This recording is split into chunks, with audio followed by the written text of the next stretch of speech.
தினமொரு வசனம். எபிரேயர் 3வது அதிகாரம் 13வது வசனம். உங்களில் ஒருவனாகிலும் பாவத்தின் வஞ்சனையினாலே கடினப்பட்டு போகாத படிக்கு இன்று எண்ணப்படும் அளவும் நாடோறும் ஒருவருக்கொருவர் புத்தி சொல்லுங்கள்.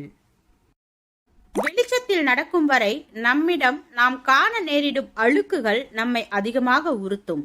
ஆனால் அழுக்குகள் இருப்பதை அறிந்திருந்தும் மனதில் உறுத்தல்கள் இல்லை என்றால் நாம் வெளிச்சத்தை விட்டு விலகி இருளுக்குள் வந்துவிட்டோம் என்று பொருள். ஏனென்றால் தவறுகள் இருந்தாலும் இருளின் விளைவாக நம்முடைய கண்களுக்கு அவை தோன்றாது. எனவே அங்கே உறுத்தல்கள் இல்லை. ஆனால் அது நமக்கு நலமானது அல்ல.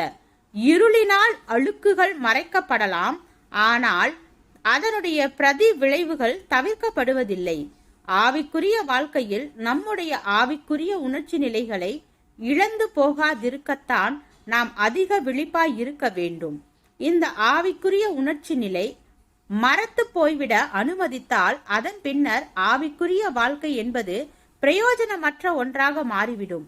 ரட்சிப்பின் அனுபவத்திற்குள் பிரவேசித்த ஒரு மனிதனிடம் பரிசுத்த ஆவியானவர் நடத்துகின்ற முக்கியமான ஒரு செயல் என்னவென்றால், சரி எது, தவறு எது என்பதை குறித்து போதிய விழிப்புணர்வை கொண்டுத்தான்.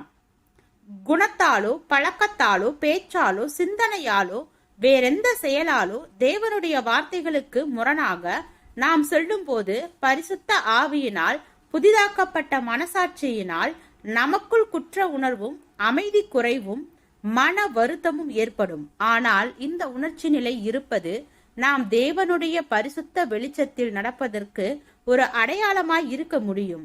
அந்த வெளிச்சத்தில் நடப்பதால் தான் நம்முடைய சிறு தவறும் குறைவும் அங்கே வெளியரங்கம் ஆகிறது. ஆனால் திரும்ப திரும்ப அது போன்ற மன உறுத்தல்களை உணர்ந்தும் அவைகளை அசட்டை செய்து கொண்டிருந்தால் அந்த உணர்ச்சி நிலை மழுங்கி போய்விடும். அதன் பின்னர் பாவங்கள் நம்முடைய மனதை பாதிக்கும் விஷயங்களாகவோ குற்ற உணர்வை தொடும் விஷயங்களாகவோ இராது. அதுவே ஆவிக்குரிய வாழ்க்கையின் அஸ்தமனத்திற்கு அடையாளமாகிவிடும்.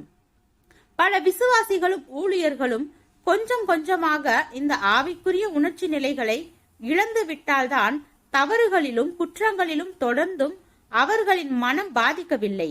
ஆவிக்குரிய நுண்ணுணர்வுகள் அழிந்ததால் உணர்வுகள் மறத்து போய்விட்டன.